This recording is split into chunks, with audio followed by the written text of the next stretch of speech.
They went into How the is it a trope? battlefield. How is it a trope? How is it a trope? How is it a trope to see American soldiers die on behalf of Israel's wars? How is that a trope? Explain that to me. Nobody's dying on behalf of Israel. We need to emphasize this is an incident involving American forces and not, heaven forbid, an incident involving Israeli forces. I'm not going to dignify it with a response.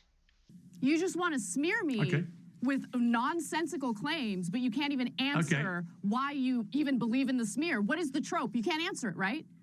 I'll tell you Being why. concerned about Americans dying on behalf of I want to come to Israel is apparently a trope. Everything that offends Israel is a trope. Hypocrite. Right. Lied to the public continuously, led our country into disastrous wars, one after the next, are now just speaking as though none of it ever happened. It would be like as if a journalist I published. A retired U.S. general said he buried 7 American soldiers, then refused to answer a question about American soldiers dying. On live television, in front of everyone. And the person who exposed that contradiction was not a journalist or a politician. It was Ana Kasparian asking one question nobody on that panel wanted to touch. No, he's not a huge figure. He's a talking head on a Sacrificing American morning soldiers show. is totally okay, I guess. Well, okay. Look, I want to bring in. I'd like him to answer my question. Why is that considered a trope? Okay. Why is it considered a trope to be concerned about American soldiers during these endless, nonsensical wars? Why is that considered a trope? The panel was set up to debate the U.S.-Israel-Iran war. Glenn Greenwald, former IDF spokesman Jonathan Conricus, retired General Mark Kimmett, who served as Assistant Secretary of State under the George W. Bush administration, and Kasparian. A few weeks ago, slaughtered 30,000 of his people to repress them from protesting. That number's not confirmed, so you regurgitating it is very questionable, Piers. Where'd you get that number from? How many do you... Okay, well, how many do you think were killed? We don't know the exact number. But to say that 30,000 people were slaughtered during those short weeks is ridiculous to me.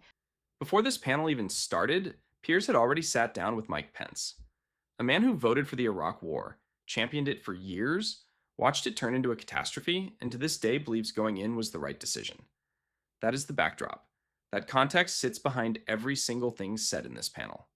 American politicians who did that, who ended up saying they regretted it or it was a mistake. Mike Pence, to this very day, believes that going into Iraq was the right thing to do. And everything that he said in justification and defense of this new war was exactly the things that he and all the other American leaders who wanted this war in 2002 and 2003 were saying then. But it's not just the Iraq war. It's also exactly what happened in Libya. President Obama said, oh, don't worry, this isn't a regime change war. It's just to protect the people of Benghazi, and that it ended up being. Kasparian pointed out that American soldiers had already come under friendly fire in Kuwait since the war began. 6 service members were already dead. She said American soldiers were dying on behalf of Israel's wars. Here in the United States, we literally spill blood and use our treasure on behalf of Israel. That's the point that Cenk was trying to make. And I think it's a pretty accurate point. General Kimmett immediately called that a trope. He said he had personally buried 7 American soldiers and told her to stop using them as props. Serious statement. Real military weight behind it, which made what came next even more striking. Kasparian did not flinch. She stopped the conversation and asked one question. How is it a trope to be concerned about American soldiers dying? Explain that to me. The general said he would not dignify it with a response. She asked again, same line. 3rd time, same.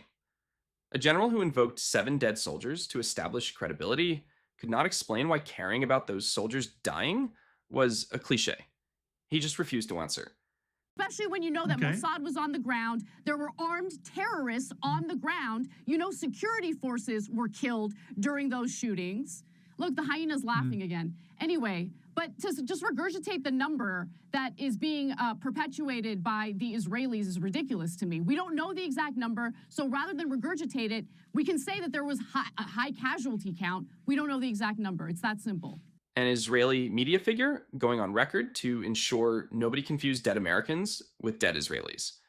She put that directly in front of the panel and asked what they made of it. I don't understand your apparent keenness to downplay the ruthlessness of the Ayatollah or Cenk's enthusiasm for calling this guy courageous. I'm not downplaying it. I'm just not going to regurgitate Israeli propaganda as you're doing right now, Piers. Piers, can I have a word? Jonathan Conricus. Yeah, Jonathan, yeah.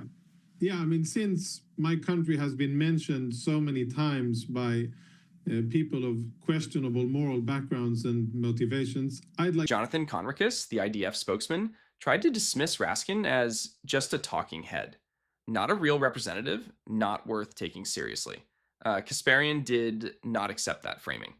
She pointed out that this is a recognizable public figure in Israeli media, saying this specific thing out loud on a national broadcast about dead American soldiers, not a random comment section reply, a named person on television.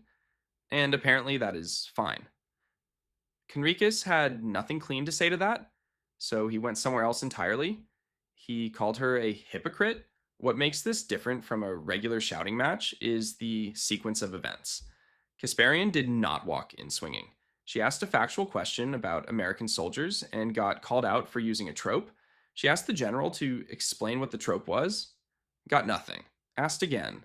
Got nothing. Read an Israeli journalist's own words out loud. Got dismissed. Asked the panel to engage with the quote. Got deflection. And then 4 repetitions of one word. Considered a trope. How many times have you gone to Arlington and paid your respects to American heroes? I'm not talking to you, Conricus, you terrorist piece of crap. I'm talking to the general. Okay, tell me why that's please keep the ad hominem down. I want to fallen American soldiers. Can we go back to the...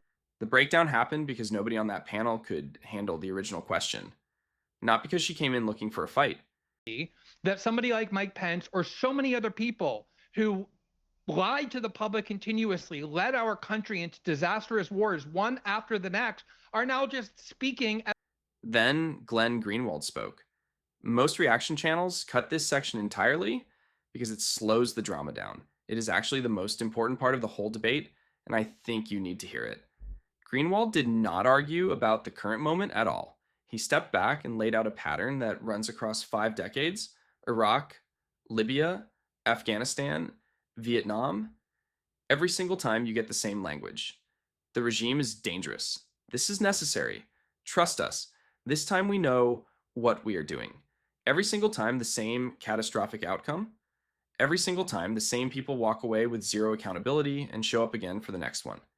He compared these voices to a journalist who published 8 fraudulent stories with fake sources and made up quotes. Then showed up the next morning asking you to trust their reporting again, as if none of it happened. You would not trust that journalist. So why are we supposed to trust these people just because they are on television wearing a suit? Nobody on that panel had an answer to that. Not one person tried to argue with it. The general agreed that mission creep is dangerous. He agreed that trying to dismantle an entire government's leadership structure would be a serious mistake. The IDF spokesman acknowledged there were real risks in how this plays out. The people who came onto this panel to defend the current situation ended up partially validating the people who came on to question it. That almost never happens on live television. When it does, it usually means the critique landed somewhere real, not performed, not for the clip, actually real. That almost never happens in a live panel debate. When the side defending a position starts nodding at the critiques, it usually means the critiques landed somewhere real, not on camera for effect. Actually landed. The question this whole debate left open is the one nobody wanted to answer directly. If the same people who were wrong about Iraq, wrong about Libya, wrong about Afghanistan, wrong about Vietnam, are now the ones telling us Iran is different, what is the actual basis for trusting them this time? What has changed about how they operate or how accountable they are? Israel. Did you agree? I mean, do you think the Ayatollah Khomeini was a courageous man?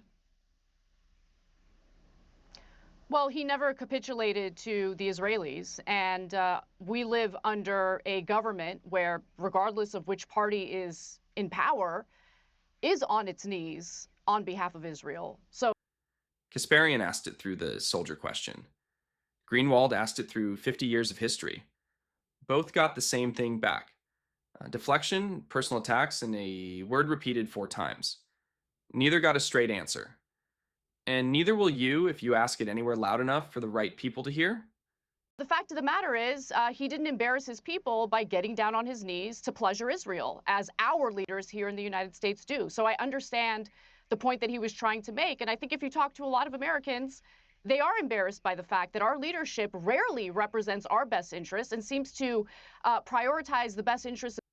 Drop a comment Is there any argument that genuinely makes Iran different from Iraq? Because that is the only question that matters in this entire debate, and nobody on that panel came close to answering it.